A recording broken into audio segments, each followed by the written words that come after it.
अस्सलामुअलैकुम। Welcome back. Narendra Modi India के third prime minister का ओथ ले चुके हैं।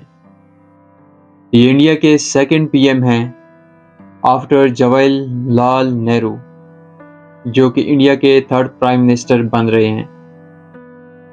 जवाहरलाल नेहरू इंडिया के कंसेक्यूटिव 4 दफा प्राइम मिनिस्टर रह चुके हैं।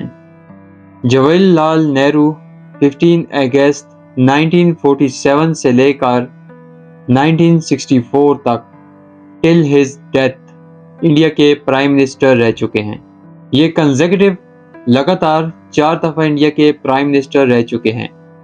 लेकिन नरेंद्र मोदी एक अजीब इंसान और एक अनोखी सक्सेस की स्टोरी है, जो कि इंडिया के थर्ड टाइम कंसेक्यूटिव पीएम बनने जा रहे हैं।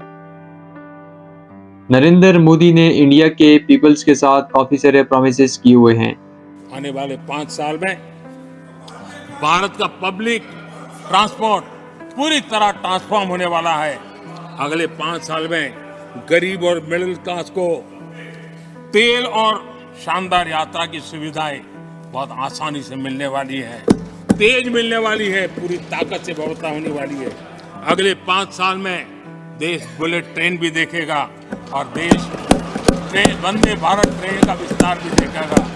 आदरणीय सभापति जी, अगले 5 साल में आत्मनिर्भर भारत का अभियान नई ऊंचाई पर होगा। लेकिन उनको ना तो वो अपने पहले 2 टर्म में फुलफिल कर सके और ना ही अभी कोई उम्मीद नजर आ रही है या फिर बेरोजगार है। इस बात को समझने के लिए हम लोग इस वक्त पटना यूनिवर्सिटी में हैं, एक ऐतिहासिक पटना यूनिवर्सिटी, जहां दिनकर, लालू प्रसाद यादव, नीतीश कुमार, सुशील मोदी, लिस्ट लंबी है। वहां हम हैं, उसी कॉलेज में हैं। और जब हम उस गलियारे में पहुंचे तो कई सारे जो स्टूडेंट हैं वो यहाँ पर तैयारी कर रहे थे। बिहार में आइएगा, पूछिएगा तो क्या करते हैं, तो परीक्षा की तैयारी करते हैं और कौन सी, तो जनरल कंपटीशन की तैयारी करते हैं। तो ये जो छात्र हैं यहाँ पे किसी ना किसी कंपटीशन के लिए, तैयारी के लिए बैठे हुए हैं। क्या नाम है आपका? मेरा नाम रंजन कुमार हुआ। रंजन, क्या करते हैं? पढ़ाई करते हैं। किस चीज़ की तैयारी कर रहे हैं? क्या जनरल कंपटीशन बिहार के लिए। जनरल कंपटीशन की तैयारी कर रहे हैं। कितने साल से कर रहे हैं? हम तो 2014 से ही कर रहे हैं। 2014 से ही कर रहे थे तैयारी। हाँ हाँ। 2014 में फॉर्म आया था बिहार एसएससी का, उसका एक बार एग्ज़ाम दिए, फिर कैंसिल हो गया, फिर दोबारा एग्ज़ाम दिए, उसका भी कैंसिल हो गया। 18 में फिर तीसरे बार एग्ज़ाम लिया, उसका अभी तक एक बार रिजल्ट दिया, फिर दोबारा एग्ज़ाम डेट देता है, फिर कैंसिल करता है, यानी बार बार डेट देता है और बढ़ाता जाता है। यही परेशानी चल रहा है। 2014 से लेकर अब तक आप एग्ज़ाम दे रहे हैं और नहीं हो पा रहा है और हर बार कैंसिल हो जा रहा है। क्या करते हैं परिवार में? परिवार में मजदूर किसान हैं, खेती करते हैं। फिर कैसे रहते हैं यहाँ, क्या करते हैं? वहीं से किसी तरह काट गुजारा करना चल रहा है, और क्या। उसके पीछे जो बेसिक और बुनियादी वजह है कि नरेंद्र मोदी एक नेशनलिस्ट पर्सन है और स्पेशली हिंदू पॉलिसी को अपना रहा है। वो अपने आप को हिंदुइज्म का चैंपियन समझ रहा है और इंडिया को हिंदुइज्म का गढ़ समझ रहा है। आपको ये याद रहे कि नरेंद्र मोदी ने 9 जून 2024 को प्रेसिडेंशियल पैलेस में अपने हल्फ बरादरी की तकरीब में शरीक होकर इंडिया के थर्ड प्राइम मिनिस्टर का हल्फ उठाया। उनके साथ 71 मिनिस्टर्स ने भी हल्फ उठाया।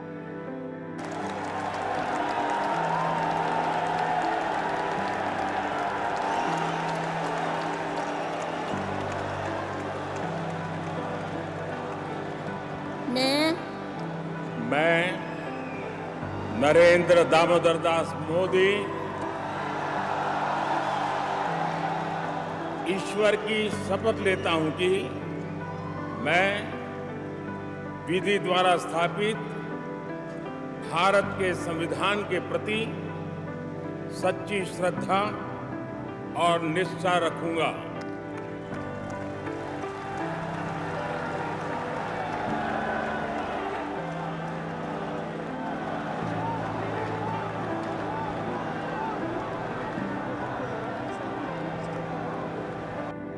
जिनमें 61 बीजेपी पार्टी से ताल्लुक़ रखते हैं, जो कि मोदी की पार्टी है, और रेस्ट बाकी जो उनसे हैं वो एनडीए एलीज से ताल्लुक़ रखते हैं। अब एक अनोखी और अजीब बात यह है कि इंडिया में मुस्लिम एक बिग माइनॉरिटी तस्वर किए जाते हैं और इन रियल इंडिया में मुस्लिम में एक बिग माइनॉरिटीज़ भी हैं। इंडिया में मुस्लिम्स के नंबर जो इस वक्त है वो तकरीबन 20 करोड़ से ज़ायद मुसलमान इंडिया में रह रहे हैं, लेकिन इसके बावजूद भी उनको किसी एक मिनिस्ट्री में भी रिप्रेजेंटेशन नहीं दी गई, जो कि इंतहाई जुल्म और अफसोस की बात है। एक इतनी बड़ी माइनॉरिटी होने के बावजूद भी इंडिया की लोकसभा में मुस्लिम की कोई रिप्रेजेंटेशन नहीं, ना ही इंडिया के सुप्रीम कोर्ट में कोई मुस्लिम जज हैं। ये मुस्लिम कम्युनिटी के लिए और स्पेशली इंडिया जो कि अपने आप को वर्ल्ड की बिग डेमोक्रेसी कहता है, उसके लिए एक चैलेंज है।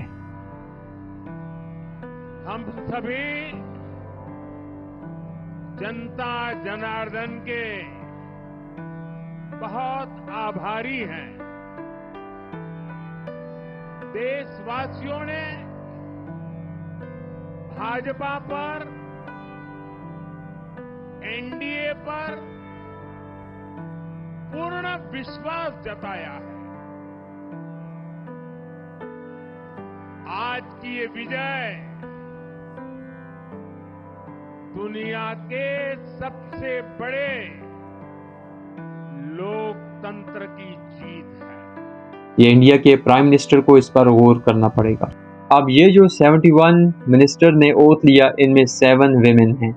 मोदी सरकार अपने दावों को पूरा तो नहीं कर सके, जो उन्होंने कहा था कि मैं इंडिया में इस दफा के इलेक्शन में 400 से ज़ायद सीट्स हासिल करूंगा। अरे इनको पता होना चाहिए 2019 से 2024 ये जो 5 साल मैंने सरकार चलाई ना, और 2019 में जो आपने वोट दिया था, 2019 से 2024 मोदी के पास एनडीए प्लस के रूप में 400 सीटों का तो समर्थन था ही था। वो ओनली 232 सीट हासिल कर सके, जो कि नरेंद्र मोदी की इंडिया में डाउनफॉल को शो करता है। नरेंद्र मोदी ये जाहिर करता है कि इंडिया में उसकी पॉपुलैरिटी इंक्रीज होती जा रही है, लेकिन इस दफा के इलेक्शन ने ये साफ वाज़ेह कर दिया कि इंडिया में नरेंद्र मोदी की पॉपुलैरिटी डिक्रीज होती जा रही है। डिस्पाइट के इंडियन गवर्नमेंट इंडिया के तमाम मीडिया को कंट्रोल करती है, ये तमाम वर्ल्ड जानती है कि इंडियन मीडिया किस तरह इंडियन गवर्नमेंट की जुबान बोलता है। मैं एक पाकिस्तानी होने के नाते नहीं बल्कि एक इस्लाह की बात कर रहा हूँ। इंडिया में ध्रुव रत्ती, जो कि एक सोशल मीडिया और यूट्यूबर इन्फ्लुएंसर हैं, जिनको हम पाकिस्तानी भी बहुत ज़्यादा पसंद करते हैं और सुनते हैं। इंडियन गवर्नमेंट ने ध्रुव रत्ती के बारे में उनके मुताल्लिक किस तरह फेक प्रोपेगेंडास बनाकर हकीकत को छुपाने की कोशिश की, लेकिन इंडियन पीपल्स को दाद देनी चाहिए कि उन्होंने ध्रुव रत्ती का साथ दिया और उसके कहने पर डिक्टेटर्स को उसकी उम्मीदों पर पानी फेरा, उसके कहने पर डिक्टेटर की उम्मीदों पर पानी फेर दिया। यार, नरेंद्र मोदी ये दावा करता है कि उसने इंडिया में इकोनॉमिक ग्रोथ की। हमें नहीं मालूम कि इंडिया में इकोनॉमिक ग्रोथ भी हुई है, वो किस तरह। ये नहीं कि इंडिया चांद पर पहुंच गया, वो तो पाकिस्तान भी पहुंच गया, लेकिन पाकिस्तान के हालात भी आपके सामने हैं।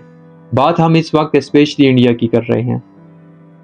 इंडिया में जो 2014 में अनएम्प्लॉयमेंट रेट था वो राउंड अबाउट 5.41% था। ये 2014 की बात है, और अब 2024 में जो इंडिया में अनएम्प्लॉयमेंट रेट जा रहा है वो 6.70% है। यहाँ से आप अंदाज़ा कर सकते हैं कि इंडिया में अनएम्प्लॉयमेंट की रेशियो इंक्रीज होती जा रही है, जो कि मोदी साहब ये दावा कर रहे हैं कि इंडिया में इकोनॉमिक प्रॉस्पेरिटी और इकोनॉमिक ग्रोथ हो रही है। ये बिल्कुल गलत है। Sit down on the roadside before a contractor would pick me up and take me to the site to work. Since Modi arrived, work has stopped and I've been sitting here. He's not the only one. This gathering of BJP supporters is not happy. These daily wage आपने Indian people और specially Young's people के जो कि graduates हैं उनके responses तो सुने होंगे, इंडिया में वो किस तरह की ज़िंदगी गुजार रहे हैं। आपने इंडिया के बदतर हालात तो देखे होंगे कि वहाँ माइनॉरिटीज़ को किस तरह टॉर्चर किया जाता है। Says Indian Muslim as Pakistani. Then I don't know why they get this satisfaction कि मुस्लिम्स को पाकिस्तानी कहकर। हाँ, कई बार कुछ लोग मजाक में पाकिस्तानी पाकिस्तानी बोल देते हैं। पाकिस्तानी कह रहा है तो there should be an action. I don't know अब वो उसको आप सज़ा कहें या कोई एक्शन कहें, कोई एक्शन तो होना चाहिए। कि अक्सर जो है लोग बोल दिए जाते हैं कि तुम पाकिस्तानी हो, तो ये जो है हम लोगों को बुरा लगता है। हम लोगों को क्या कि और भी लोगों को बुरा लगता है जो मुस्लिम है, इसलिए कि हम लोग हिंदुस्तान से मोहब्बत करते हैं कि हिंदुस्तानी है और हिंदुस्तान में रहने का हर सबका अधिकार है। स्पेशली मुस्लिम माइनॉरिटीज़ को कभी मुसलमानों की मसाजिद को गिरा दिया जाता है और कभी उनको कुर्बानी के नाम पर उनको कत्ल कर दिया जाता है। भारतीय जनता पार्टी के साबिक एमएलए ज्ञानदेव आहूजा ने मुबैना तौर पर गाय ज़िबा करने पर 5 मुसलमानों को कत्ल करने का इतराफ़ कर लिया। बीजेपी के रहनुमा की पार्टी कारकुनान को मुसलमानों को कत्ल करने पर उकसाने की वीडियो सोशल मीडिया पर वायरल हो गई। वायरल वीडियो में देखा जा सकता है कि बीजेपी रहनुमा अपने हामियों को मुबैना तौर पर गाय ज़िबा करने वाले मुसलमानों के कत्ल पर उकसा रहा है और कह रहा है कि उसने राजस्थान में पार्टी कारकुनों को मुसलमानों को कत्ल करने के लिए खुला हाथ दिया है। अगर वो पकड़े गए तो उन्हें जमानत पर बरी करवा लिया जाएगा। इसके पीछे जो मेन और प्राइम फोकस इंडिया का है और इंडियन गवर्नमेंट और नरेंद्र मोदी का है, वो इंडिया के अंदर हिंदू नाता पॉलिसी को फैलाना चाहते हैं और इंडिया को हिंदुइज्म का गढ़ बनाना चाहते हैं। कश्मीर का फेमस लॉकडाउन जिसके खिलाफ तमाम दुनिया बाहर निकली थी, जो कि 2 साल तक जारी रहा था। More than 700,000 troops deployed in the region have prompted fresh international concern. Pakistan's Prime Minister met with US President Donald Trump at the UN this week and wants the Kashmir issue front and center. Unless we highlight what is going on in Kashmir, the world is not going to know, nor will the world understand that this is just the beginning. It's going to get worse. And there's a potential that 2 nuclear-armed countries will come face to face at some stage. वहाँ पर Indian government ने उन people को किस तरह torture किया। Jammu and Kashmir world का इंतहाई मिलिट्राइज जोन है जिसमें round about 9 lakh Indian paramilitary forces duty अंजाम देती हैं। Security forces line the streets of Srinagar as Indian-administered Kashmir remains in a state of lockdown. 24 hours after the special status awarded to Jammu and Kashmir was revoked, a communications blackout remains firmly in place. यहाँ से आप अंदाज़ा कर सकते हैं कि India के अंदर माइनॉरिटीज़ को किस तरह टॉर्चर किया जाता है। कभी मुसलमानों के घरों को जला दिया जाता है और कभी उनकी मसाजिद को गिरा दिया जाता है और कभी ऐसे लॉज एंड रेगुलेशन पास किए जाते हैं जो कि मुस्लिम की मूवमेंट को रिस्ट्रिक्ट कर देते हैं। इन तमाम साइड इफेक्ट्स को एक तरफ रखें और मोदी के दावों को दूसरी तरफ रखें और एक न्यूट्रल जज के तौर पर इंडिया की सिचुएशन पर गौर कीजिए और इंडिया के झूठे मीडिया के दावों पर गौर कीजिए। आपको ये याद रहे कि मैं इसमें सोशल मीडिया एक्टिविस्ट की बात नहीं कर रहा, मैं स्टेट ओन मीडियाज और उन चैनल्स की बात कर रहा हूँ जिनको इंडियन गवर्नमेंट ने अपने कंट्रोल के अंदर लिया हुआ है। मोस्टली जो यूट्यूबर इंडियन गवर्नमेंट्स के प्रोपेगेंडास को एक्सपोज कर रहे हैं वो इंडिया से बाहर रहते हैं। यार मुझे मालूम नहीं कि अब नेक्स्ट इंडिया में क्या होने जा रहा है, लेकिन इतना मुझे मालूम है कि इंडिया के हालात पहले से भी बिगड़ेंगे क्योंकि मोदी एक नेशनलिस्ट पर्सन है जो कि अपने पुराने स्टांस पर खड़ा हुआ है। ना उसको इंडिया की तरक्की और खुशहाली से कोई सरोकार है, ना इंडियंस पीपल की, ना इंडिया के अंदर माइनॉरिटीज़ की, ना ही उनको रीजन की स्टेबिलिटी से कोई सरोकार है। मोदी के गवर्नमेंट में आने के बाद 2014 के बाद रीजन इंतहाई डिस्टेबलाइज्ड हो गया है। बैलेंस ऑफ पावर का कंसेप्ट इंतहाई डेंजर में चला गया है। इंडिया जो कि उसको यूएस बैक कर रहा है, उसने डायरेक्टली चाइना और पाकिस्तान के साथ कन्फ्रंटेशन अपना ली है। कभी वो सीपैक के मसले को छेड़ देता है और कभी चाइना के साथ बॉर्डर डिस्प्यूट को। इस वजह से साउथ एशियन रीजन और एशिया का कॉन्टिनेंट इंतहाई डिस्टेबलाइज होने जा रहा है।